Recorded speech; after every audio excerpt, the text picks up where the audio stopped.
Hello boys and girls.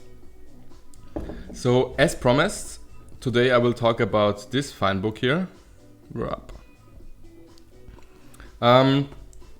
So some set theory, but as always whenever I plan out this kind of videos and do a rough script, I realize that I need a much more context and particularly in this video, since in the last years I've surrounded myself often with type theorists, very constructive people, and I have a very different background. I decided to make the bulk of this video a kind of origin story, let's say. Because in the end, what I also want to be able to capture, and maybe like definitely at work, but also maybe on this YouTube channel, is stuff like this. So I have a need for algebraic structures, but also analysis in one form or another. And that always then begs the question, is there a suitable, let's say, dependent type theory where you can capture and model things appropriately? As I do, I will also let a sequence of browser windows guide this kind of introduction. So if you look at my NLab page, like, the NLab is a collection of mathematicians, mostly some physicists, who are, I think, quite influential on the internet as far as on the one hand, like some sort of homotopy theorists go, but also more diverse, independent, even computer science oriented folks who are interested in math and especially, of course, category theory, right? This is a page about n category theory. I sometimes update some of the pages or mostly ask questions on the forum. And so if you read my introduction there that I've written like years and years ago, it says, I'm a physicist interested in encompassing foundations. And this is really very true. Like, this is basically a core question guiding me. Basically, how is there, let's say, one foundation that captures the bulk of the structures I'm interested in? I usually sell myself as a statistical physicist, so that would in particular be like things like this. This is like an example of fancy, pretty math where you need everything. Basically, you need stochastics, you need some measure theory, but at the same time you speak about very nice algebraic structures like some, I don't know, unitary objects. Yeah, and I mean, I guess I should mention that in this video I'm going to use a lot of vocabulary that is possibly beyond some simple coding videos that I have done lately.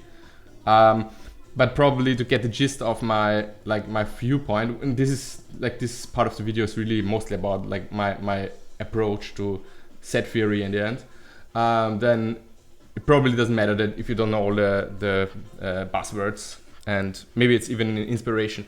Most of the things, if I list them here, for example now, are also recommendations. I will barely mention bad text, that you should not read. So everything here is potentially a good read, and also whenever I talk about things that is of interest to you, I'm very thankful for people in the comments telling me about what they're interested in, so I can guide my content in this direction. I mean, I'm going to work with all these topics all the time anyway, but if I work up some of these topics into video content, I cannot do all the things in video content, not in finite time anyway. And so if the few people who watch the video interact with me and then tell me this is of interest to them, and I will be glad to follow that. Okay, so all that said, let's get fucking into it. So there's this thing, a phenomenon very well captured by this abstruse goose comic. This is like the smaller XKCD of physicists comics, I guess, where this dude starts to learn string theory, like heard something about string theory and that might be interesting, starts getting into it, and then this is in a few panels, realizes, hey, for this I might need some general relativity and maybe quantum field theory. But then looking up quantum field theory, he realizes, hey, probably need to learn special relativity, quantum mechanics. And then when you do quantum mechanics, well, you need mechanics and probability theory and so on and so forth. And then, of course, to learn all these things, doesn't load. To learn all these things, you need the math. Like, I don't know what he mentions, Fourier analysis. Come on. And so this comic goes on. I think I skipped a page. And all these like purely mathematical tools that are used, and then gets into deeper algebra and so on and so forth. And here at the end of this comics, he just just drops it and says like fuck it and do something completely different. But in any case, this is like a real experience. Let's say if you want to learn something and I'm not satisfied with, I learned this on the level as it is taught on maybe some college course or some university course, then you need to go back and assemble a bunch of mathematics, get a hold of it. And my story is very strongly like that.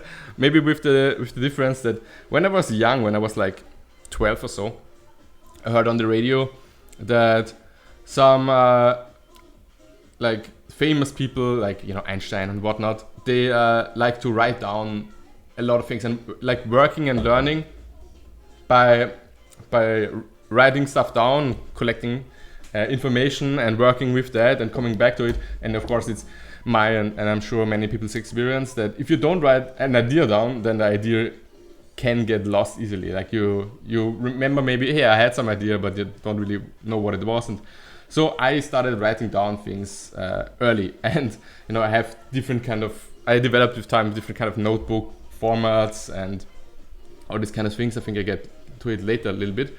But I went on the path to eventually try and do math from the bottom up. But of course with, let's say, statistical physics in mind, right? So so at university, at the end of my like masters in now, but what I really did is Diplomarbeit in German. I learned statistical physics for my exam, but actually I was more into general relativity and all this kind of smooth manifold stuff. This is my basic background, for which I learned things.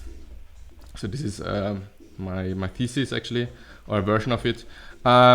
And if you're familiar with that, right, you see, like, if you learn and get into geometry, you get like I don't want to say fetish, but you get like the aesthetics of coordinate-free geometry and how things can formulate it, how electrodynamics can be formulated in a million different ways.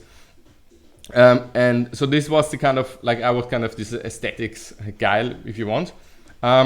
And I think my work also looks like that in the direction. But really, I wanted to get away from academia eventually. Like I work to not get into the publish and perish direction, and so went a step out of the academic cycles. Did my PhD at the German Aerospace Center, where I didn't have to like teach students. I mean, I love teaching, obviously, but it was not like the general PhD course where you have to write so many papers and do this and this things. It was more integrated. There were projects, but it was more integrated with industry needs, if you will. It was more closer to real life. I was surrounded by engineers, as I am now. Like I'm usually the the academic-minded guy amongst engineers. But so I went into a completely different subject, and this is like my PhD thesis. And as you can see, this is really just chemistry. It's chemical kinetics. Of course, I got at it from a very physical angle. Like, I consider myself a theoretical physicist, so I also wrote from a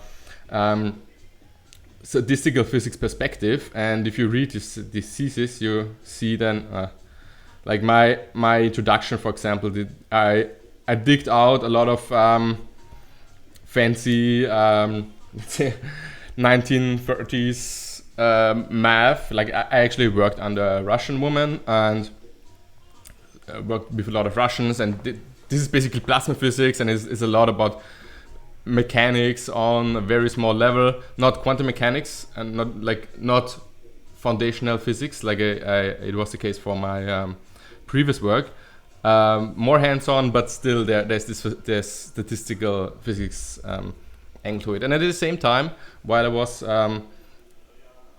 working in Germany, in my free time, I actually mostly did to connect and organize the math behind it, was getting very much into computer science proper. So, the whole Turing machines, lambda calculus, complexity theory a little bit, but mostly getting interested in language theory, because that seemed like the direction in which formalization is going. I might make a video eventually on there are different math libraries, like the MISA library. These were some Polish guys, I think in the 70s or 80s. This is, I think, the biggest formalized math library. Followed then by modern approaches like ACTA, the I don't want to say let's say Haskell dialect, but with theorem provers, and Haskell Curry gets into it, on which I made a video a year ago. So I was very much influenced by this direction, and at the same time, like, if you look into foundations of chemical kinetics, and I in particular was working in non-equilibrium plasma physics, which is, non-equilibrium means in this case that you work on very small timescales and you don't have a temperature on a global level. Like, if you consider any cubic centimeter, then things are happening on such a small timescale, because you have electric interactions which are faster, quicker than just pressure from particle collisions.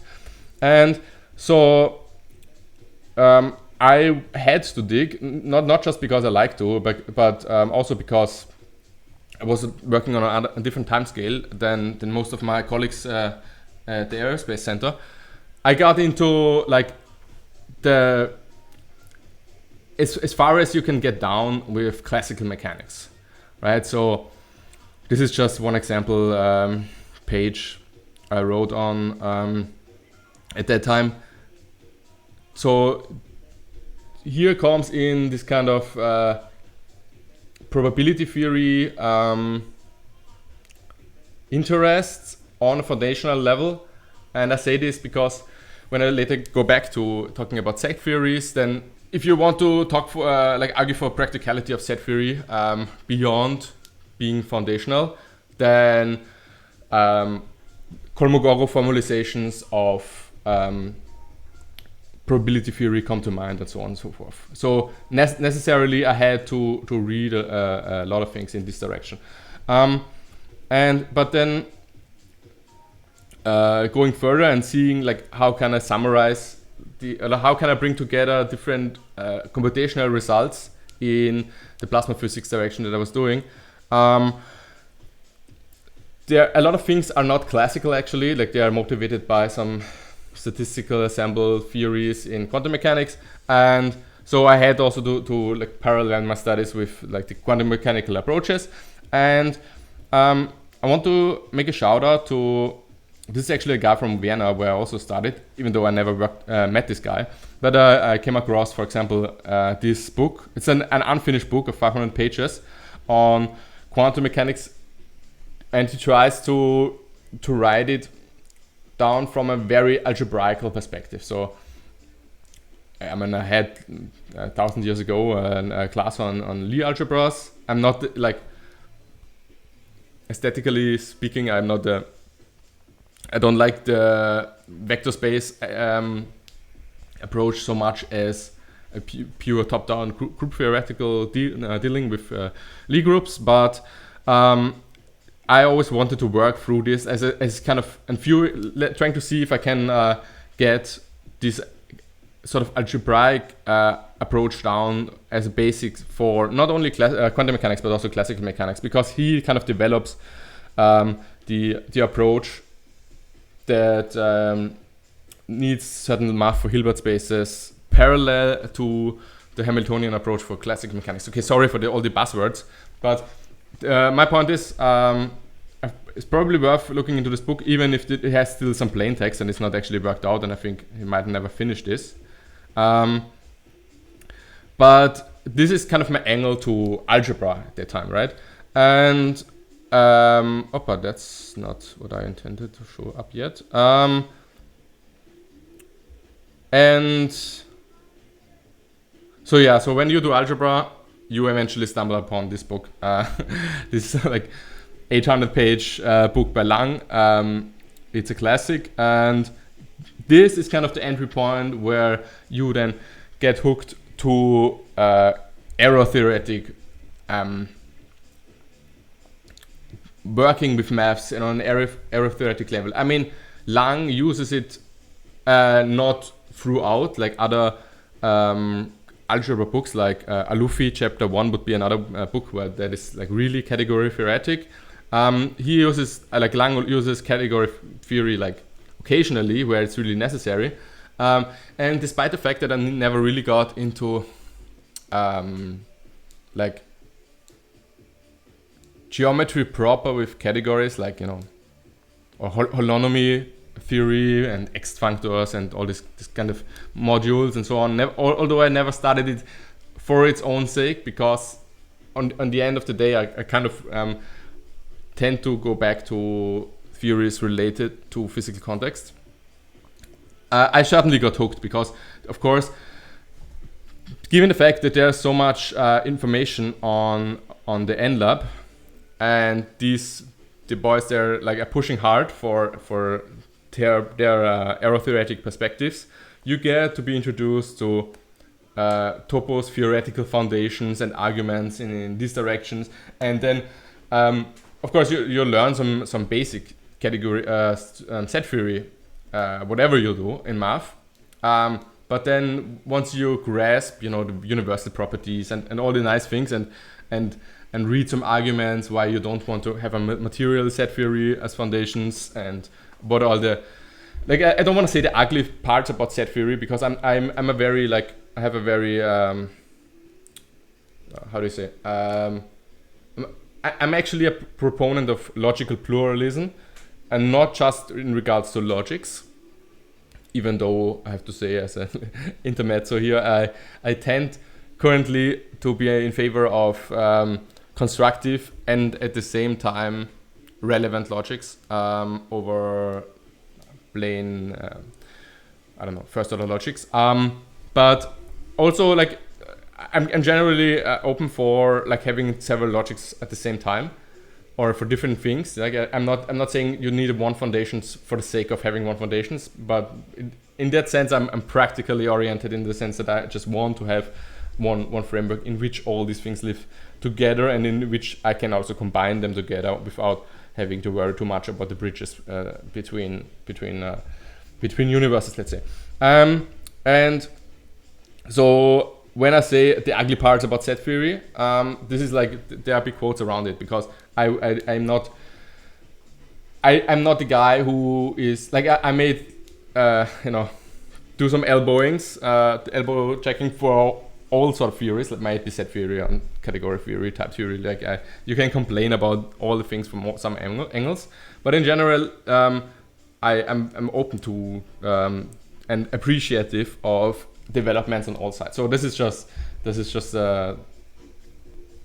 my excuse for saying like the ugly parts about set theory. There are some things that where you and you know, if you talk about like the I don't know, math overflows or stack overflow mathematicians, they are very dry in their presentations. Like they will, or the logicians, they will call you out if you like are vague or inaccurate about things, and not with a smiley at the end. But it's valuable work. And well, okay, so I stop apologizing. My point is just, there's a reason why some people get seduced to other foundations. And I mean, I suppose one part of it is also that all these set theory approaches tie to ideas which might be 130 years old, and the new is always the interesting thing. And this is also a reason why truly dependent type theories and all these kind of modern approaches, also modern, I mean, I guess the origins are also from the 70s, but why did like the languages that hook all the, I don't know, some Discord kids with which I often chat and get feedback and get information from, why they hook to it. And also because they grow up, I mean, people like on the computer science end grow up in a world where you don't have a need for a lot of structures that I encounter or talk about or like to talk about. And on the other side, I meet mathematicians who learn Lie groups and don't even know that they are actually used, which is very funny. And you know, I don't even want to know all the angles under which I lack an insight into how things are actually used.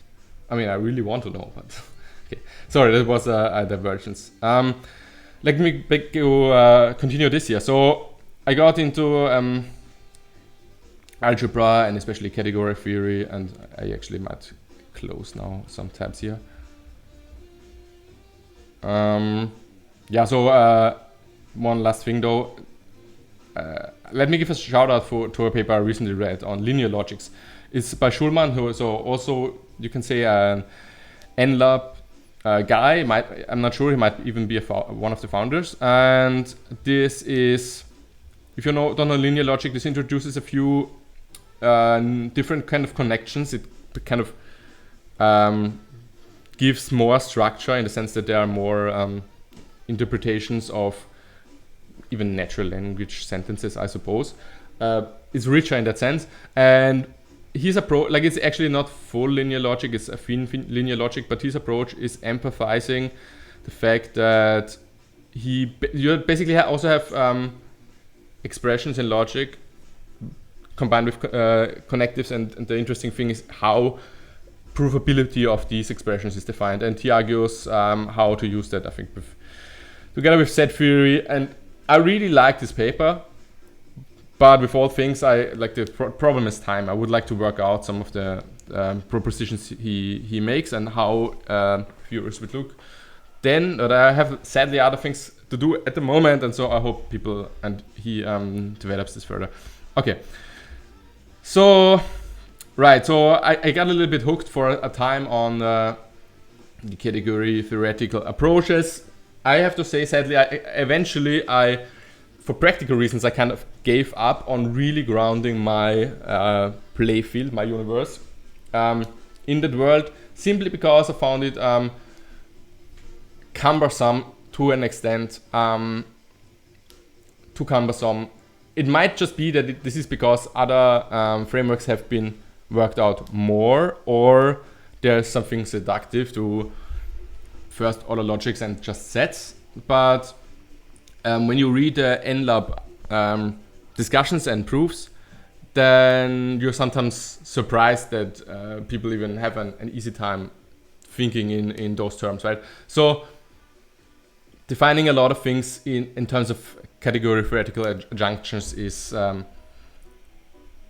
needs some experience, I suppose, that I don't have. And so while I mean, I know what an adjunction is, and I can maybe cite some of its implications. It's not that I see myself working with some, moving set theory that stems from some topos theoretic approach.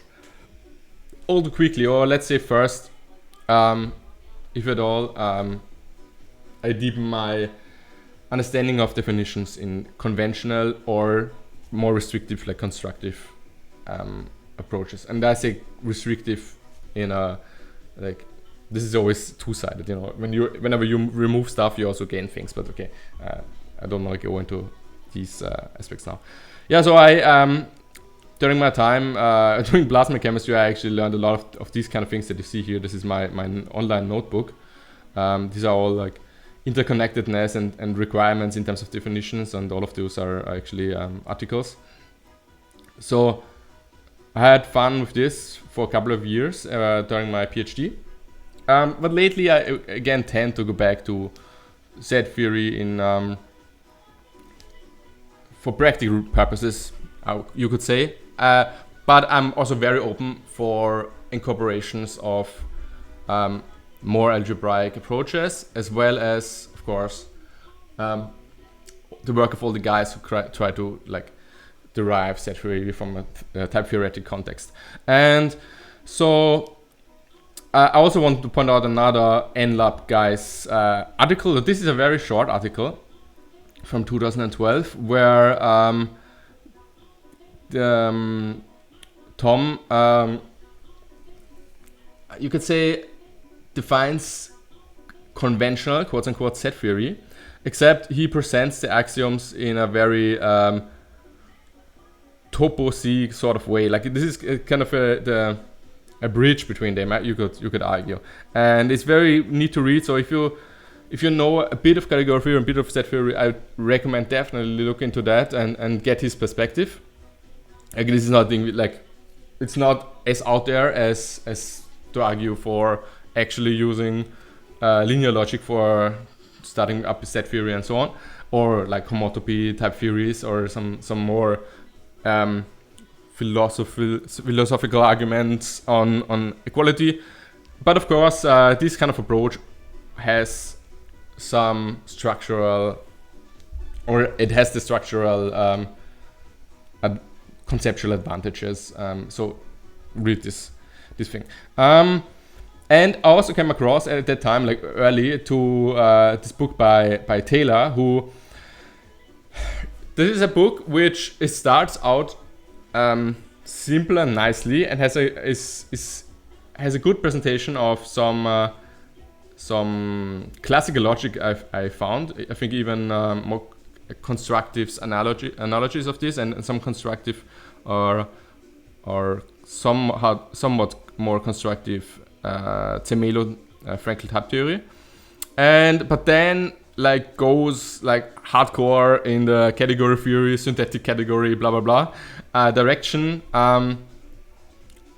Defines these things nicely. I mean, I can maybe make a list on introductory books to category theory if this is not my recommendation, but nevertheless it was a very cool book. And if you follow, like if you Google around, this book it is online, but in a way that you cannot read in ASCII characters and so on and so forth, and the formulas are not presented as nicely.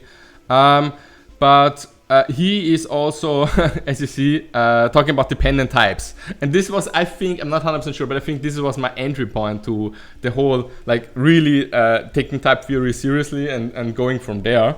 I might come back eventually to this book, but it's not an easy read. But that's one of the influential points. I ended up by trying to organize things on my webpage, which is not done yet anyway.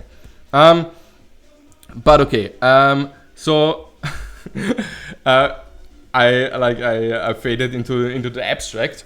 Now let me pull you back again. So what I really do at my work, for example, is this stuff. Probabilistic updating of positions for augmented reality, right? So if you have if this is a virtual Pokemon and I go with my head like this and I have some phone or some AR glasses and change my view, then to make on my screen look this thing stable, the animation must go on the other side, right? If I turn my head to the right, this animation must go to the other side, so that on my screen it looks like it's actually static in the real world. But this is the kinds of problem that I'm actually concerned with at the moment. And this is the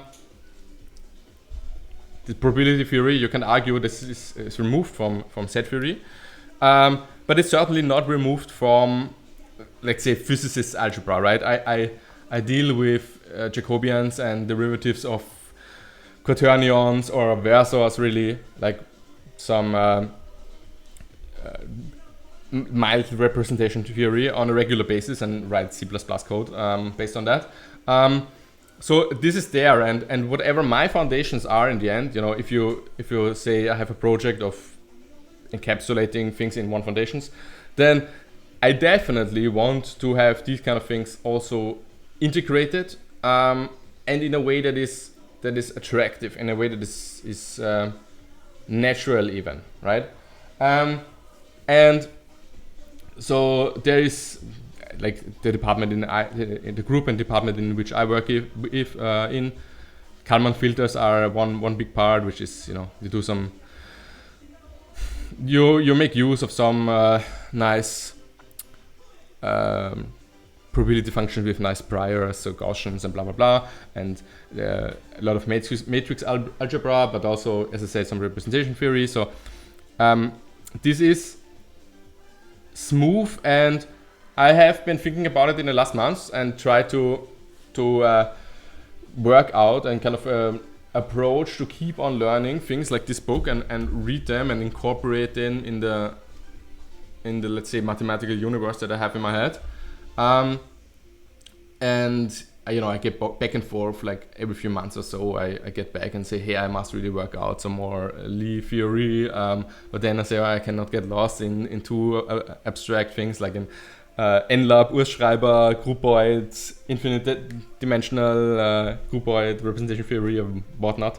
And on the other hand, I want to. So I came to the conclusion. So one thing I would say is definitely part of whatever the framework that I'm interested in needs to capture is this beautiful object. So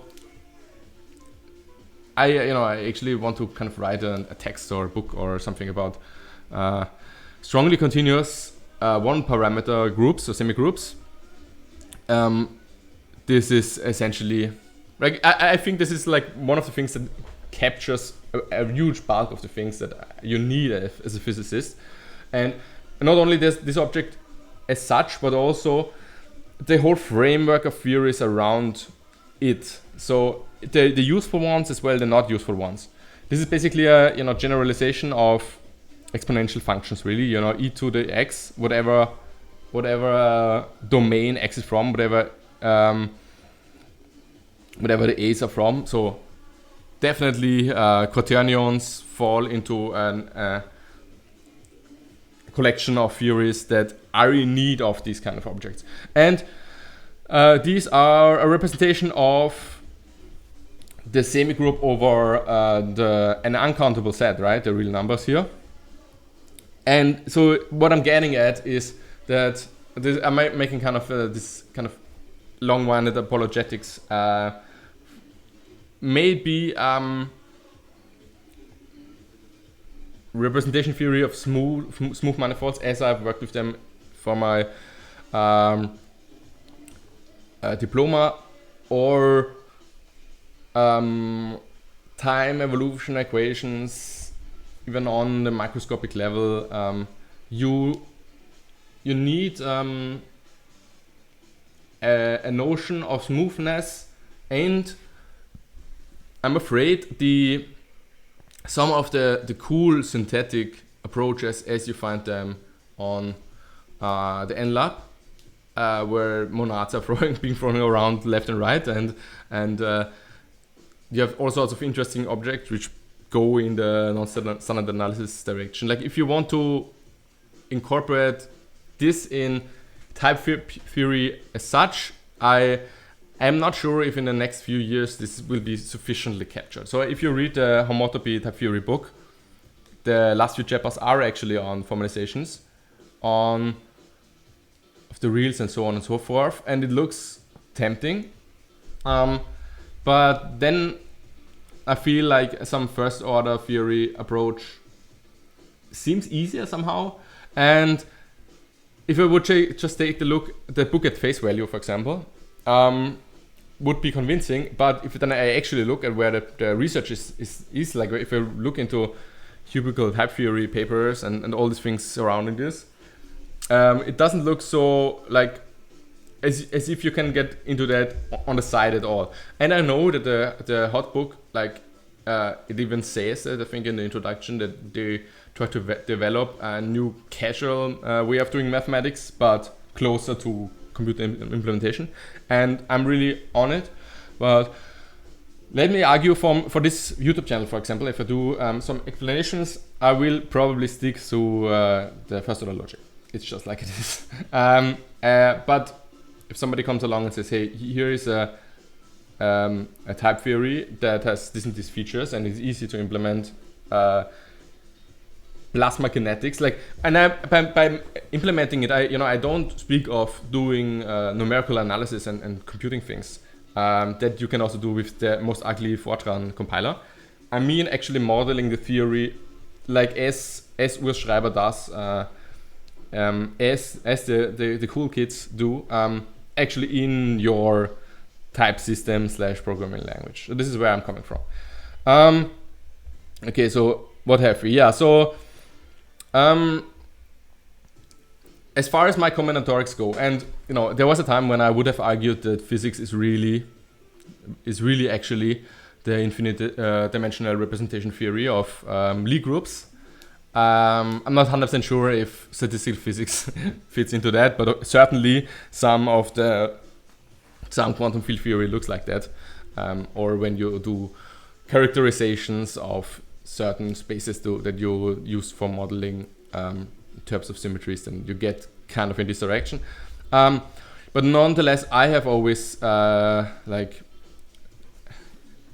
tongue-in-cheek maybe said that physics is also a kind of, it's the large part is really combinatorics. If you look at the problems and how they are solved in statistical physics, even if people may consider them complicated issues, if you like pull up some huge Fock spaces and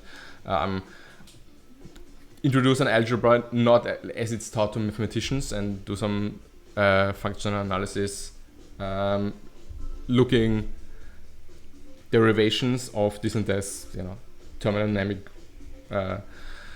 truths, let's say, then oftentimes I have the feeling that you can cast it really in combinatorical terms, and especially if you look at I have this book here somewhere.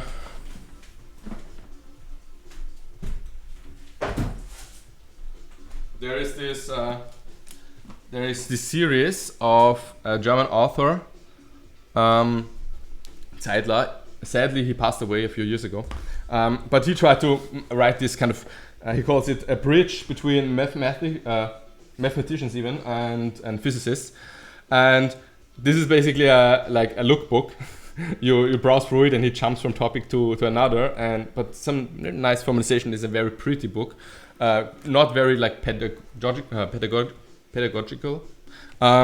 But you see some, like he presents some, let's say, countable version of quantum electrodynamics and tries to make concrete how much combinatorics is into that. And even before I read the book, I really had this feeling that you can often cast things in combinatoric terms.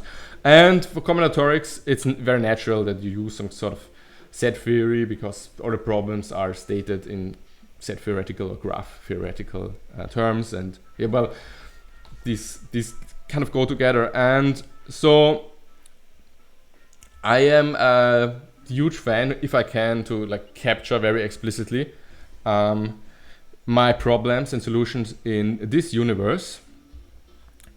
So V omega, so if you do, I even have this here. Yeah, so the issue with this is though that if you argue that you actually one uncountable set, which is natural. Like, if you set up some series and you find that they don't end up in among the rationals, like some simply defined sequence, like some sequence with low Kolmogorov complexity, but then you suddenly have pi squared on the other end. You get into the need of having these fields that are bigger than irrational numbers, and then once you have that, you hell breaks loose, because you say, hey, I want to consider predicates over the real numbers, right? So all the opinion, like you can cast it like that. Like every person has a different opinion on whether he likes this and that number, like and one opinion, like I like the number 3, I don't like the number 7, you like the number pi to the power of 7 and pi to the power of 1/2, whatever.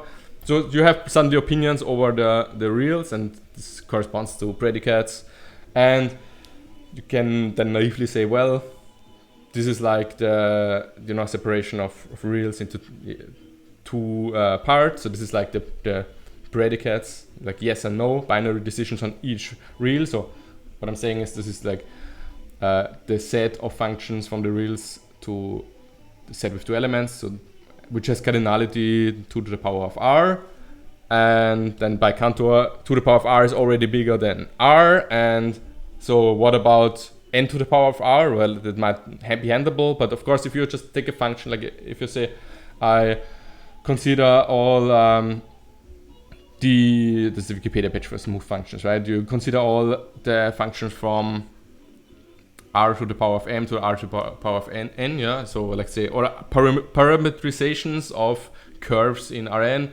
Then you have something which just the size r to the power of n to r to the power of m. And then when you say, oh, I want to take the derivative, like just the derivative, like basic analysis, then you already have like objects that are, let me write this here, something like r to r, like this type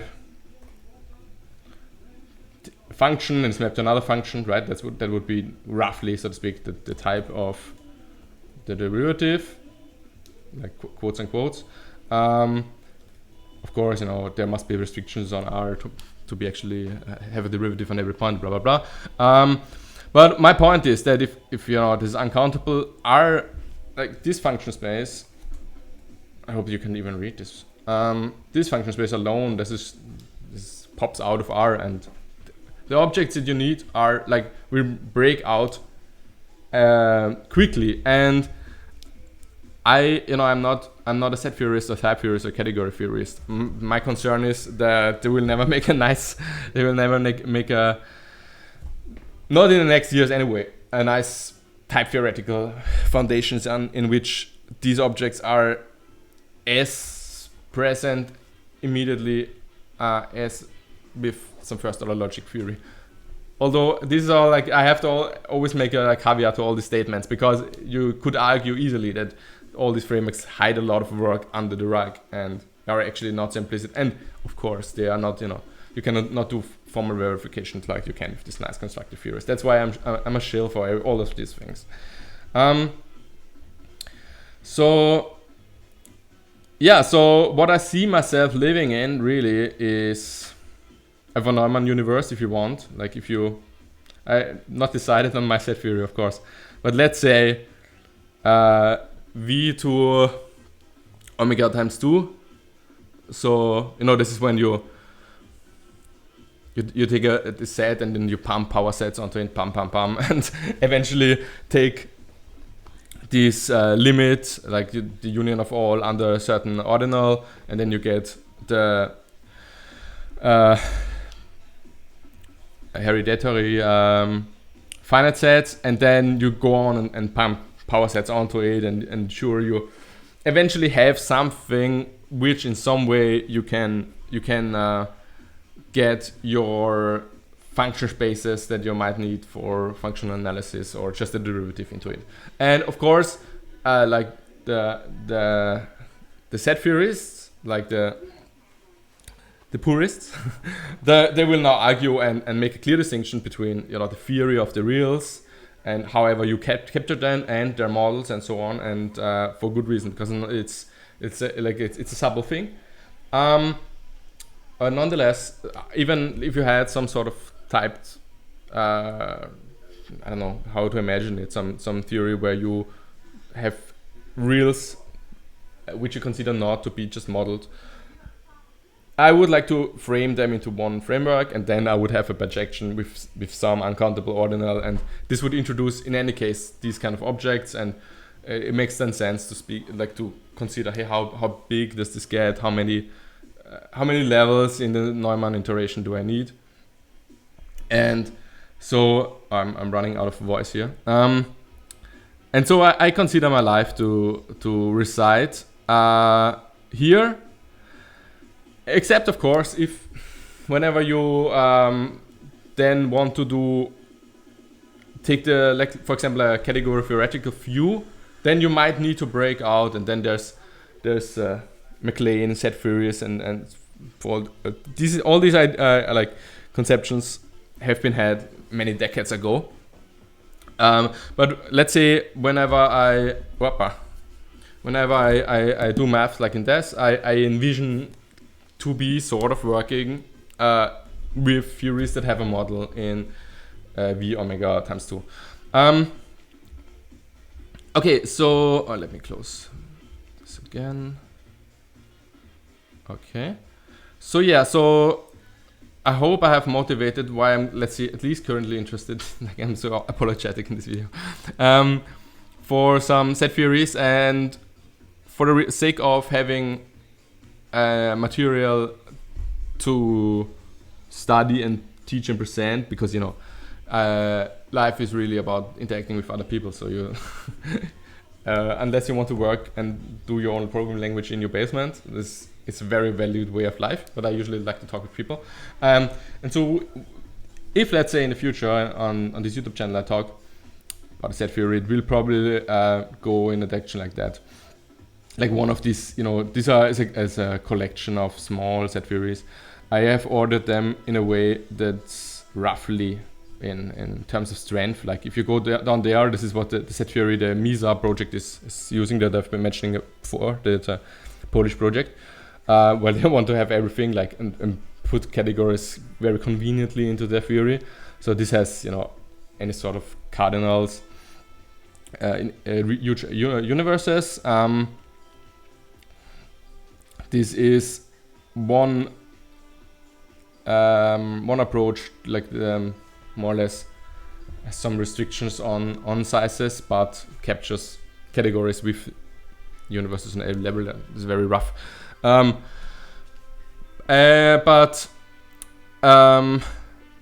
I suppose what I really want to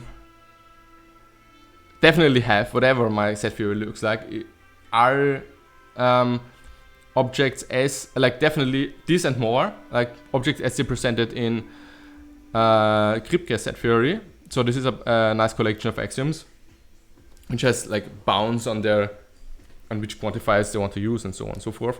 And I suppose if you for example write a type theory and check your notion of sets in it, it might be interesting to reflect on such axioms in general, and you can start with the weak theories, I suppose. But to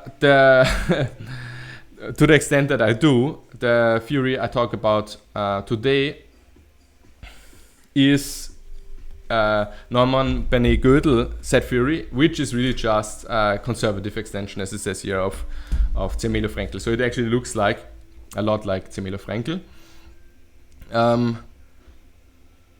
Talk about it using this book, and I mean, it depends a little bit on how much feedback I get on this video, how much I really want to work out more about this. But this is, I'll say a little bit more about it later, but they use Neumann set theory, but at the same time, at the end, they talk about relative consistencies and strength and different axiomatizations, also of Zermelo-Fraenkel set theory. So the funny thing is, they start out for example, here they write the axioms actually, I don't want to say informal, because once you cast your quantifiers and connectives in logic into natural language translations, then you can write down the translation sentences, and it's the same as writing them down as you would do formally. But nonetheless, they start with this informal presentations of their axioms, and then later on they actually have everything formal again, especially when they talk about Semeno-Fraenkel and write down this. So this is just a side note. So it's one reason why this is so nice, because they actually like spend time on the interoperability of these theories. And one difference with of Semeno-Fraenkel and Neumann set theory is also, to what extent you can do you need axiom schemas or not, and so on and so forth. And in this book, they get out of their way and actually demonstrate how this works and how you can rewrite the axioms. And what I also like it, now we're getting kind of sort of into in the review of this book.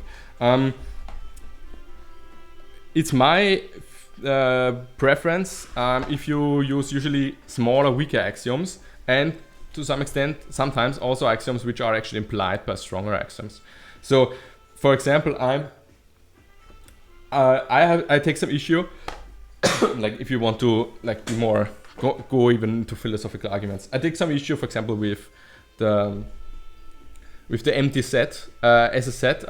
Not that I don't see its 100% necessity, but like ontologically speaking, I think it's like you use it so that you have that, let's say, that the intersection of sets behaves like a function, right? And you don't want to be the partial function. But I would actually be interested in if ever I search for that and never found a reference. If somebody ever like worked out theory of sets which doesn't have an empty set, which would probably look super complicated because you have to work around things and have these exceptional cases, let's say. But it's like the zero in arithmetic.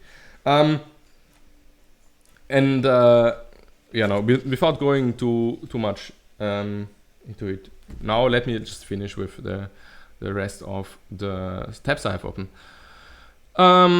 Okay, so this is this book. I have written down some stats here. Let's check here. Thankfully on Amazon you can look at a few pages. So let me scroll to the.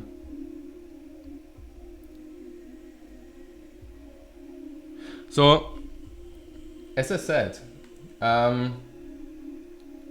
this is actually, as I said last time, this is actually 2 books, and they write in the introduction that their publisher told them to split it into 2. Like, it is actually 1 book, but they split it into 2 volumes. And it is called, this generic title, Sets, Functions, and Measures, right?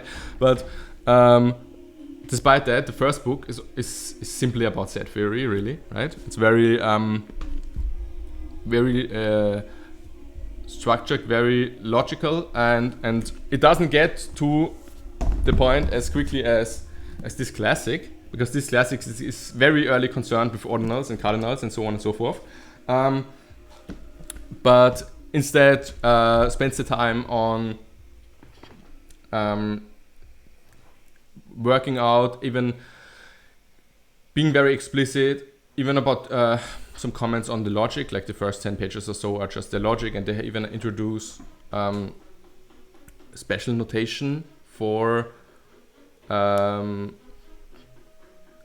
found proof techniques, they're like, when you make a proof by saying all this following list of 4 items is equivalent, and then you prove it by going in a circle, like the one proves the other, and then you go back. And they even introduce very formal language to speak about these things. It's super not casual. Like they are not. It's not a type theory. It's not like fully formal. But as formal as it gets, I suppose, for this kind of introductory book, if you want to even call it that. It's like the authors are motivated by, as they say, by Hausdorff. There's not too much online of these authors, but the introduction and also this article that I think they wrote talks about how they were inspired by some 100-year-old work by Hausdorff, which most physicists only know by their reference to topological properties. He's famous for. In any case, this is where they're coming from, and they want to kind of rewrite or make a homage to Hausdorff's book, who also wrote a similar book about eventually measures. And so there is a second book, I don't have it here, but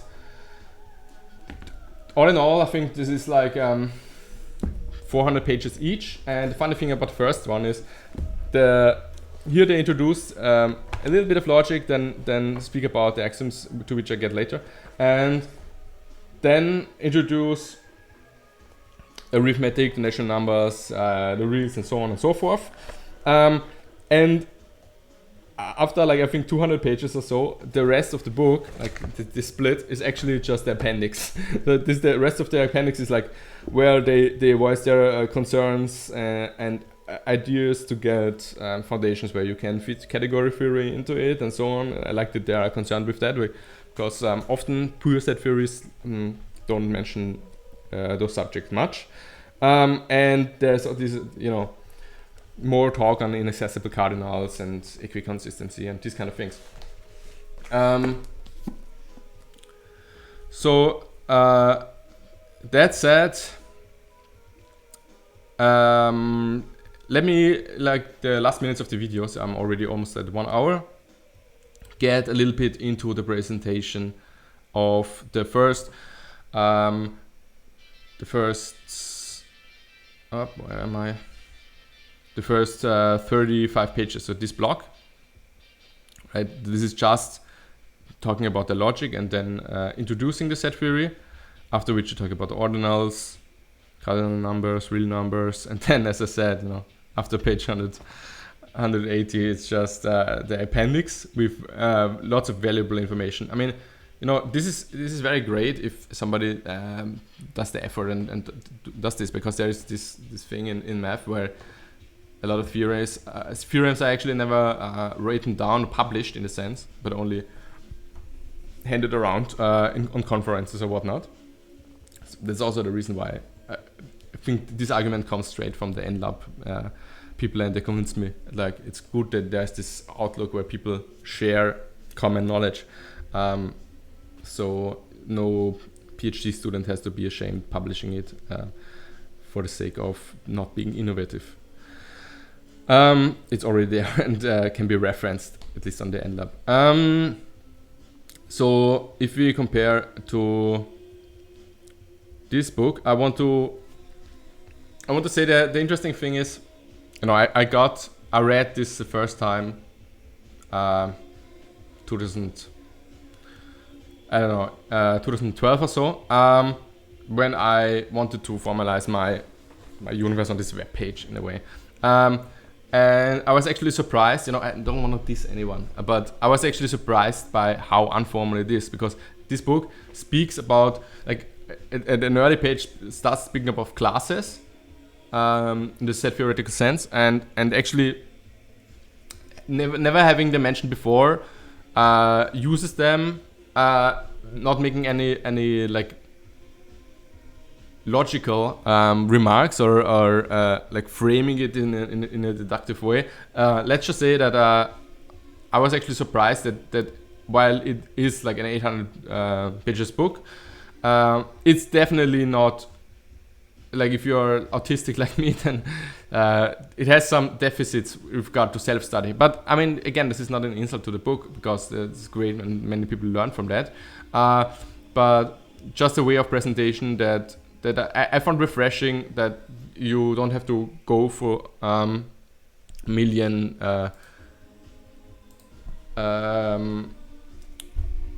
papers, but are actually captured by books like the one that I'm reviewing today. So what is definitely different between these two books is how they start out. Funny thing is that on page 3 already,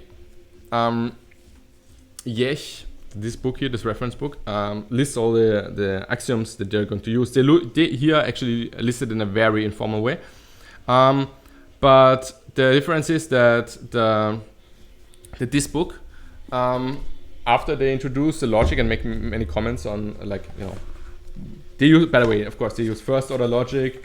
If you want to know some details, they have 14 axioms and spend quite a few pages on inference rules, and 4 of them concern quantifiers. They have double negation elimination, which I find a little bit brutal. I think you can, as I said, I like to fractionate the axioms, because you can then also drop them easier.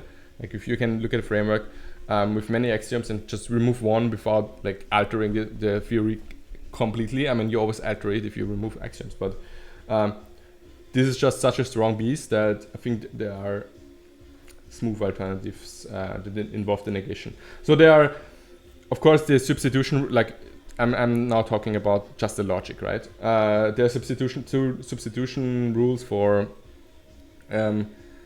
universal and existential quantification, which is always, like, would always be nicer if you take more time and develop this, maybe even on an intuitionistic level, so you have better understanding of what actually happens there.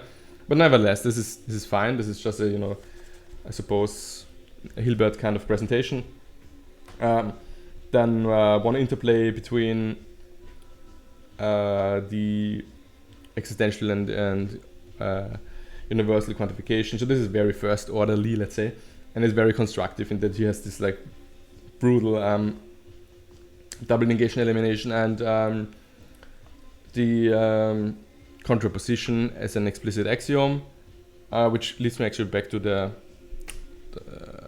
linear logic paper you should really read, because there this is actually like really baked into the implication already, and so this is really cool in a way. Then the normal implication rules that you don't want to miss, and I am secretly kind of a rejecter of weakening, like, because it opens up this paradoxes that I find ontologically repelling. But okay, I diverge. So let's go back to the set theory axioms as in Yech. I named that, like I showed them here simply because I will reflect on how they are presented in the book, which uses von Neumann theory, which, as I said, it's very close to Zermelo-Fraenkel, present here, but has two types, if you will, classes and sets, but they're actually not separate, but in the standard presentations of von Neumann set theory, sets are like, all sets are also classes and so on and so forth. It's actually very interesting, by the way. I know I'm ranting, but it's very interesting to read up on the old papers by Zermelo and Bernet and all these people, or if you to get a start just with the Wikipedia articles on the individual axioms and these mathematicians, to see how not just how the set theory is involved, like you go from Z to ZF to ZC, like just for Zermelo example, but also to see how the same theories are rewritten. Like when you see von Neumann initially had, I think it was von Neumann who initially had like functions as primitives and then defining sets, and which is kind of like computer sciencey, I would say, but then like modern computer science, functional programming and so on. But then people recast it a lot of times, and how they, like, there are some excellent history books on 1850 to 1950 in mathematics. Like one is by a historian and scholar called Modern Algebra, The Rise of Mathematical Structure. This is such a good book. You have to really read this. This is like details exactly from Galois to Grothendieck, I guess. The evolution of how mathematicians conceptualized the algebraic structures, and then how ring theory was developed by Noether and Hilbert, and how the logicians found their way into the mathematical structures, which happens at the same time, right? So how algebra gets reconceptualized, you cannot really express it because it's literally a different way of thinking about it. You must think at the beginning there was not even group theory from Galois, right? This is just 150 years old, or something like that, maybe plus minus 50 years, and so it's totally fascinating to see how logicians, like, what their struggles were and what their like positions were and how they viewed logic and what odd subjects they studied to some extent. I mean, odd from a perspective on what is used today. So this is one standard presentation. Let me quickly go through it. So extensionality, like defining equality, pairing, nothing shocking there. Then separation and replacement, like stronger, more complicated notions of making the existence of certain sets true. Okay, union, power set, choice, and then regularity. I actually, I don't want to start any fight here, but my position is, given that I'm so interested in type theories, like constructive in a way, and as such, I am not so fond of large cardinals, and there was surely some time where I would have said, axiom of choice, where I had some meme opinions, let's say, about these too strong objects that lead into non-constructive theories, But for some time now, I have the feeling that I really want my sets to be orderable, and so when I at the same time want to restrict, then sets are similar to lists where no object appears twice, I guess. But so I want to restrict things on the other side. I'm as you might have noticed before, I'm a little bit scared of going up. So it might be that, like, I want to study, for example, Zemelo-Fraenkel without power set, or Zemelo without power set, as is the case for the crypto set theory that we had talked about before, right? So this is my stance on power set, or where I am. I want to infinity just to make combinatorics, and on regularity. It's interesting to see that there are, of course, some set theories that have infinite descending chains, where, like, we've had some, like, let's say, semantics, which are vastly different from Zemelo-Fraenkel theory. And I've never really studied them. Like, they have some graph theoretical perspectives to them, and it's surely worth getting into that, but I didn't have the time yet. Okay, so that was the last browser window, and now I will get into the axioms as they are here. So, of course, they start out with saying, here we are going to actually do in this book von Neumann set theory, and what's funny is, despite this teaching the standard Zemelo theory, they also talk about classes, like, right away, like right at the start, because it's just practical. Like, it's healthy to express things and big objects and universes with classes, and so they use it, like, even though they do eventually all their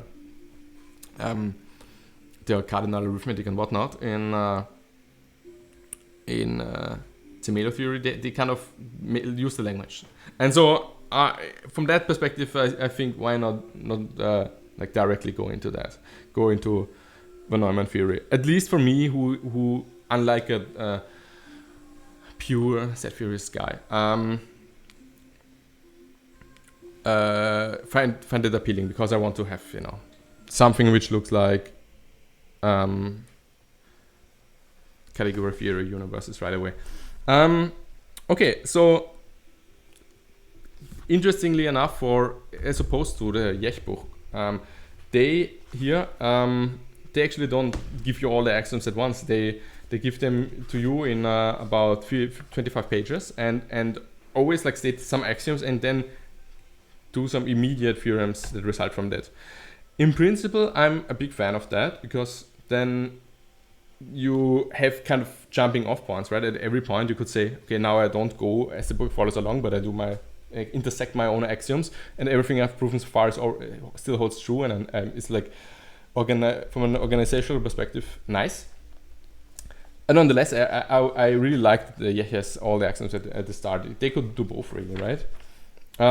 They start out with the extensionality axiom, and in the classical way, like I suppose, like this, so to speak. Except this is not formal, but and I will not get too much into that. It's like it is a debate or that debate about how you should treat equality, and in homotype theory or whatnot, you have some much more like opinionated equalities. This is not just the transitive structure that already comes with the logic. And as a matter of fact, I think it does no harm to your set theory if you also don't use the equality from logic, like from down under, but instead define equality in a way that respects extensionality. And then you have to add, I think, that some statements about the sets being in other sets, whatnot. There's a way in which you can simplify that axiom, in the sense that even if you define equality for sets, you still have to state some axioms regarding equality. Even if you define equality, I still have to give you an implication in one direction, telling you if this membership structure holds, then they are equal. But in the other direction, it's then free, because you have already defined it. Doesn't matter. In any case, this is of course completely standard, even though there are like philosophers who get into homotopy type theory, for example, and write books about just equality. I've written one such book. It's pretty neat, actually, I think. And you can get a lot of things out of equality. So that's why I suppose this is what I want for my set theory. But if not everything is a set as such, then there's a lot more to say on this. Okay, then they have comprehension, right? So taking this axiom scheme of comprehension. Here, a variant of separation. The difference is, it's a little bit tricky to work with because they're not formal here. But the difference is between Zermelo theory and von Neumann theory, that you have this stratification into classes and sets, and so the comprehension axiom schema for Neumann theory is a little bit more complicated. You have this predicate which says, hey, that what we are just saying now only holds for classes which are also sets. That means a class is a set if it's a member of some other class. And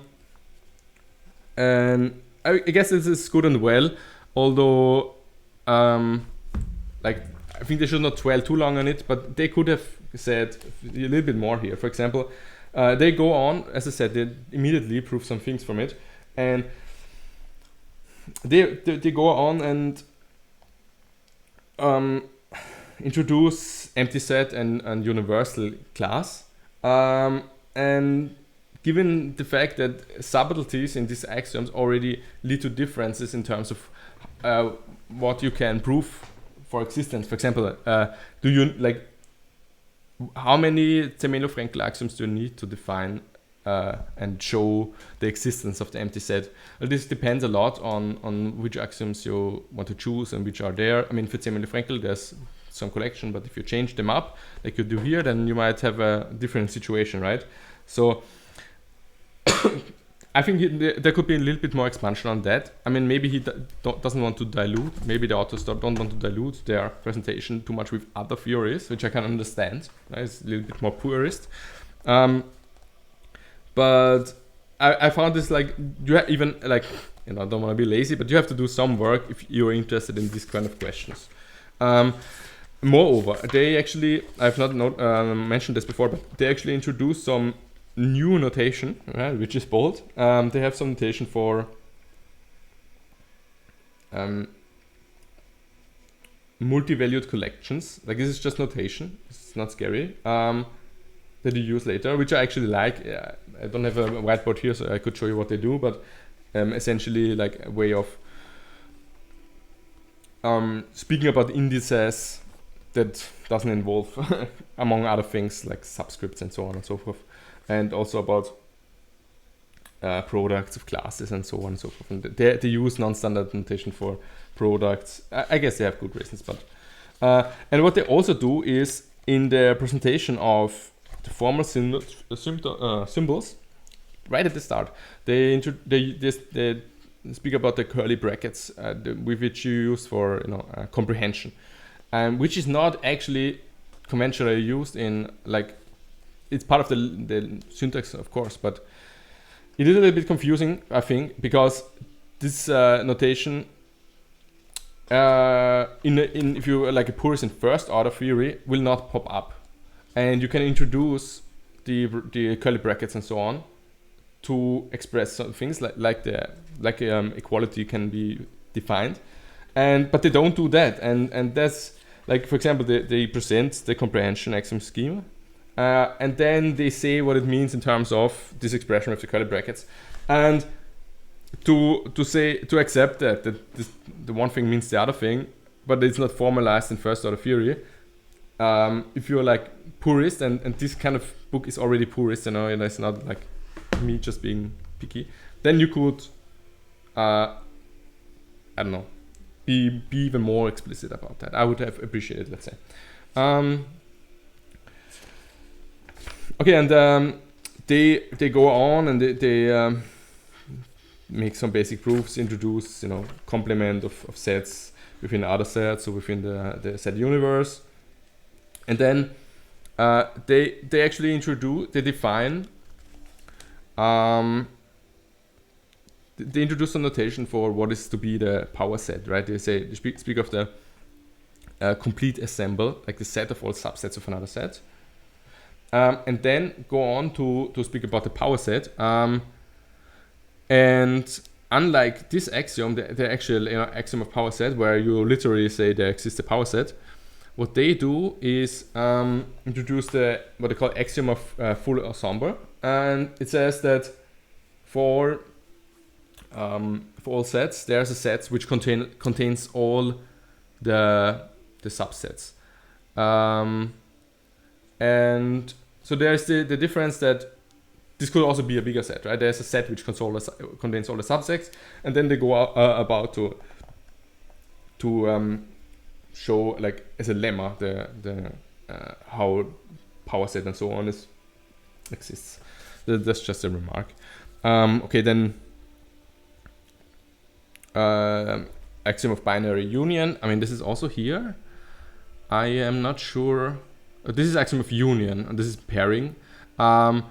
But they also introduced the axiom of binary union, and I'm not sure if you cannot derive that from the other axioms. Not that I'm saying you should do that, because I like more axioms, and they don't even have to be.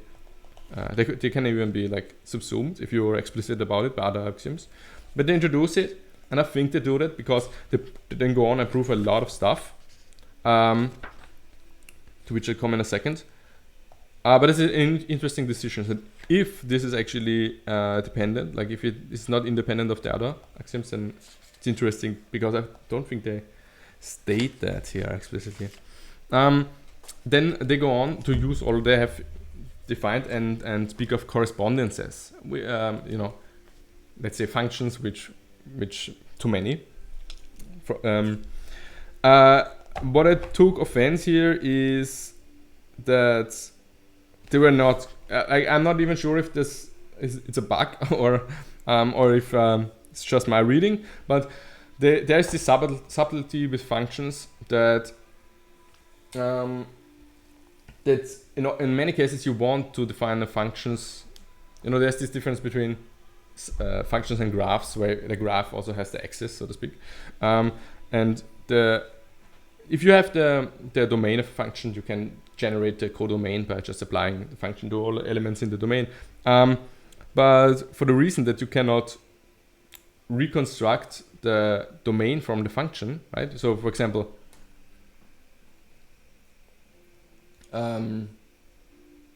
you could say x to x squared from the reals to reals is a function, but you can also extend that's a bad example. Maybe a simpler one is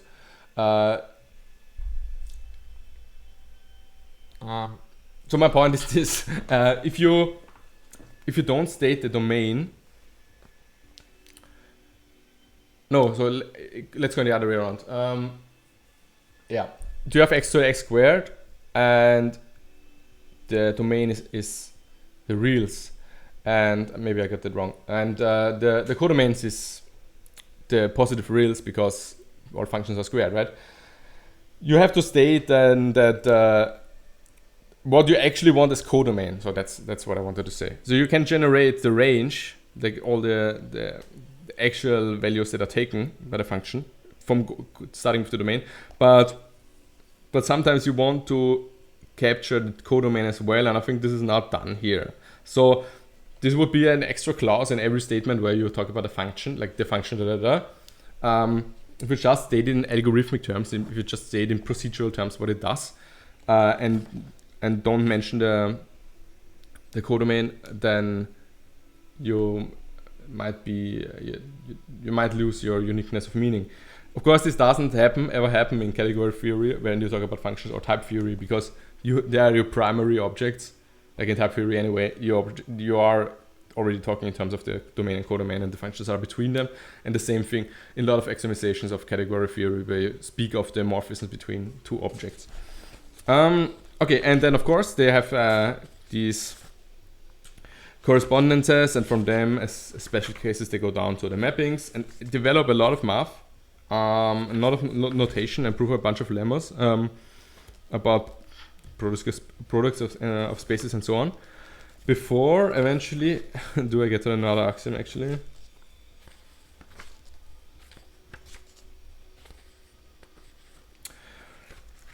Before they get to union, which this is the one I have to say the least about, because it's just some setty thing, right? To take unions of sets.